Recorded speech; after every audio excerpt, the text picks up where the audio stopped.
और ये मैडम ने जो किया है 4 दिन पहले भाजपा में शामिल होकर, तो इनको क्या लग रहा है वॉशिंग मशीन में गई और दाग धुल गए सारे? बिल्कुल नहीं। उस परिवार, उस बच्ची जो हमारे समाज की बच्ची गई, जिसका केस आज हमारे पास है, हम लड़ेंगे उसके लिए और उसको इंसाफ दिलवाएंगे हर हालत में। लेकिन ये जो गद्दारी इन्होंने करी है, बहुजन समाज, दलित समाज कभी भी ऐसे अपराधियों को, ये मेरी नजर में अपराधी है, माफ नहीं करेगा। ऐसे गद्दारों को माफ नहीं करेगा। चमचागिरी, दलाली करने वाले लोगों को कभी माफ नहीं करेगा। तो दलित आदिवासी बेचारे अपने हक अधिकार के लिए तरसते रहते हैं, उनके साथ अत्याचार होता है, उन्हें लगता है अभी राहत की सांस मिलेगी, अभी राहत की सांस मिलेगी, ये बहुत बड़े वकील हैं, ये बहुत बड़ा नेता है, ये बहुत अच्छा काम करके आया और हमारा हक बचाएगा, हमें हक दिलाएगा, हमें इंसाफ मिलेगा। इसके चलते ऐसे प्लांटेड लोगों से सावधान रहने की जरूरत है। और एक महिला होने के नाते और दलित समाज से होने के नाते मुझे लग रहा है कि it is very very important to address this issue, कि जिस तरीके से आप लोगों ने निर्भया कांड में देखा, पूरा देश एक हो गया और इतनी बड़ी हाहाकार मचा दी कि एक महिला ने आपको देखो इंसाफ दिलवा दिया, जबकि वो सबको रियलिटी पता है कि जो आर्ग्यूमेंट वकील कर रहे थे वो कौन थे और नाम क्यों हुआ, क्या हुआ। आज हमें समझ में आया कि किस तरीके से प्लांट किया जाता है और एक एक 2-2 साल लगा के एक आदमी के ऊपर, एक औरत के ऊपर इन्वेस्ट किया जाता है ताकि वो पक्का सॉलिड गद्दार बन जाए। उसको पहले पैसे से भरपूर कर दो। फिर हमारे सामने कहानी आती है हमारी बहन मनीषा वाल्मीकि की, और फिर एक मसीहा बन के एक महिला आती है जो ये कहती है कि जी केस तो मैं करूंगी।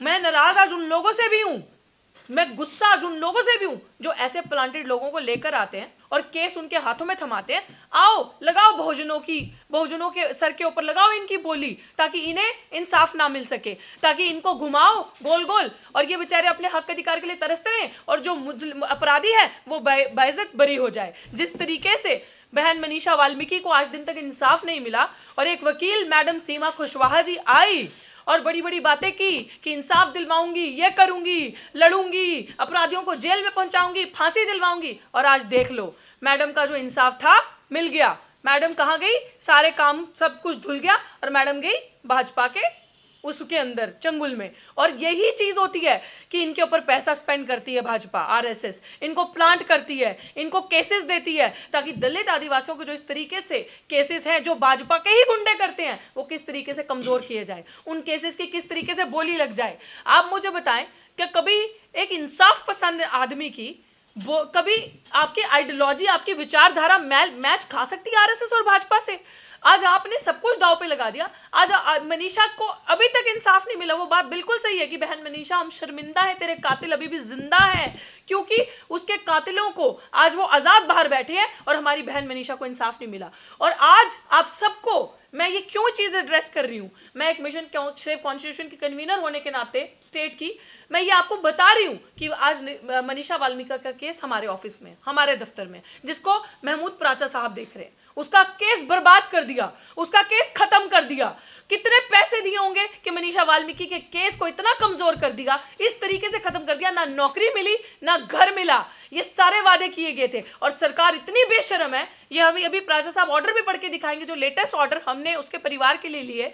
इतनी बेशर्म सरकार है कि जब साहब ने घर मांगा, घर के लिए बोला कि इनको वहां से सेफ जोन में घर दिया जाए, तो सरकार कहती है कि पुराना वाला घर दे दो, उसके बदले में हम आपको दूसरा घर दे देंगे। क्यों? क्योंकि हमारे लोग जाकर वहां बोलियां लगाते हैं। आज हमारे लोगों को समाज में पता नहीं चलता कि दुश्मन कौन है, गुलाम चमचा कौन है और अपना कौन है। और एक बेटी होने के नाते दलित समाज की आई फील दिस पेन कि हम लोग जिन पे भरोसा करते हैं वही गद्दारी करते हैं, वही दलाली करते हैं, वही जाके हमारी लाइजनिंग करते हैं, हमारे नाम ऊपर जाके बेचते हैं, बाबा साहब का नाम बेचते हैं और इस तरीके से हमारे साथ समझौता करते हैं। और ये पेन, इस दुख दर्द के साथ मैं आज प्रेस कॉन्फ्रेंस इसलिए एड्रेस कर रही हूं कि मेरे समाज के बहुत लोग तब से परेशान है, मैसेज कर रहे हैं कि देखो कितना पैसा मिला होगा इनको जो गए, या कितना क्या किया होगा। मनीषा वाल्मीकि को तो अभी तक इंसाफ मिला नहीं, मनीषा वाल्मीकि के परिवार को अभी तक वहां जिस जगह पे वहीं पे बैठा है। तो सर मैं ये चाहती हूँ कि आप लोगों को बताएं, इस समय समाज बार बार ये चीज पूछ रहा है, ट्विटर पे ट्रेंड भी चल रहा है इस चीज का कि अगर हमारे लोग ऐसा ही करते जाएंगे तो इंसाफ कहां है हमारे लिए, किधर बचेंगी दलित की बेटियां। और इस सरकार पे मैं तमाचा मारती हूं जिसने बड़ा बड़ा शोर डाला था, बेटी बचाओ बेटी पढ़ाओ, बच रही हैं बेटियां। पीएचडी की पढ़ी लिखी लड़की पकोड़े बेचने पे मजबूर होगी। दिल्ली कैंट कंटोनमेंट की बच्ची जिसका मंदिर का जो शमशान घाट के पुजारी थे उन्होंने रेप किया, मिला इंसाफ, नहीं मिला इंसाफ। मनीषा वाल्मीकि को मिला इंसाफ, नहीं मिला इंसाफ। इंदर मेघवाल को मिला इंसाफ, नहीं मिला इंसाफ। मूछ रखने वाले को मारा, मिला इंसाफ, नहीं मिला इंसाफ। हर दिन इस तरीके के अत्याचार बर्बरताएं हो रही हैं और इंसाफ नहीं मिल रहा। और आज आके हमारे समाज के गद्दार जो हमारा चेहरा बन के आते हैं, ट्विटर पे भी आप कुछ महारथी देखोगे ऐसे जो आज अंबानी अडानी को डिफेंड करते हैं और उनके फॉलोअर्स देखो मिलियंस में, लाखों में उनके फॉलोअर्स हैं। वो कौन है, किनके फॉलोअर्स हैं? वो हमारे समाज के लोग, भोले लोग बेचारे भटक जाते हैं और इन लोगों को फॉलो करते हैं। मैं अपने समाज से रिक्वेस्ट करना चाहती हूं कि ध्यान रखो पैराशूटर्स में और ग्रास रूटर्स में। ये लोग आज एक महीने में कुछ करा और इन लोगों को लगता है हमारा कोई कुछ नहीं बिगाड़ पाएगा। ये लोग तो क्योंकि ट्रेंड ऐसा है, फटाफट से अब आज मान लीजिए मनीषा वाल्मीकि हुआ, आज इंदर मेघवाल हुआ, आज डॉक्टर ऋतु हुई, 1 महीना या 15 दिन तक खूब प्रेस कॉन्फ्रेंस हुई, सबने आके अपनी राजनीति चमकाई, कहानी खत्म। सरकार को पता है इनके अंदर बस इतना ही है, ये लोग बस इतना ही करेंगे, मोदी सरकार को पता आगे नहीं करेंगे। लेकिन हम लोग उन लोगों में से नहीं है, हम लोग कोई भी लड़ाई अधूरी नहीं छोड़ते। डॉक्टर ऋतु की लड़ाई जो चल रही थी आज भी चल रही है, आज भी डॉक्टर ऋतु उस धरने पर जाके बैठ रही है। रही बात मनीषा वाल्मीकि की, अब वो केस हमारे पास आया है। वो केस पहले भी पराजा साहब से छीना गया था। वो केस जब पहले हुआ था, सबसे पहले वो हमारे पास आए थे, लेकिन कुछ दलालों ने मिलके वो केस हमारे हाथ से छीन के वहां दे दिया था। और आज देख लो, जब केस हारा तो आज फिर वो केस वापस आ गया, क्योंकि पता है कि अगर इंसाफ मिलेगा तो इसी अम्बेडकरवादी शख्सियत से मिलेगा, कहीं से नहीं मिलेगा। लेकिन इस ट्रेंड को हम कंडेम करते हैं और ब्रेक करते हैं कि इस तरीके से हम लोग नहीं चलेंगे। हम लोग अगर किसी केस को पकड़ेंगे, किसी मुहिम को पकड़ेंगे, चाहे वो मुहिम नौकरी नहीं न्याय चाहिए क्यों, चाहे वो ईवीएम हटाओ देश बचाने की हो, वो क्या रिजल्ट आता है हमें नहीं पता, लेकिन हम अंत तक लड़ेंगे साथियों। हम किसी भी लड़ाई को अधूरा नहीं छोड़ेंगे, बीच में नहीं छोड़ेंगे। और मैं अपने समाज को ये चीज कहना चाहती हूं कि आप लोग अब अपनी कुर्सी की पेटियां बांध लो, अब दलालों को दलाल कहना सीख लो, गद्दार को गद्दार कहना सीख लो, वरना ये गद्दार इसी तरीके से आपके नाम से समझौता करेंगे, आपका नाम बड़े बड़े आंदोलन खड़े करेंगे, उनको बेचेंगे और अपनी टिकटें पाएंगे, बड़े बड़े आंदोलन खड़ा करेंगे, बेचेंगे और जाके भाजपा में शामिल हो जाएंगे, यही होगा। लेकिन अब हम लोग इस ट्रेंड को ब्रेक करते हुए हर लड़ाई को पूरा करेंगे और अपराधियों को, आरोपियों को, दलालों को खुलेआम एक्सपोज करेंगे, ये दम हम रखते हैं। This is very sad.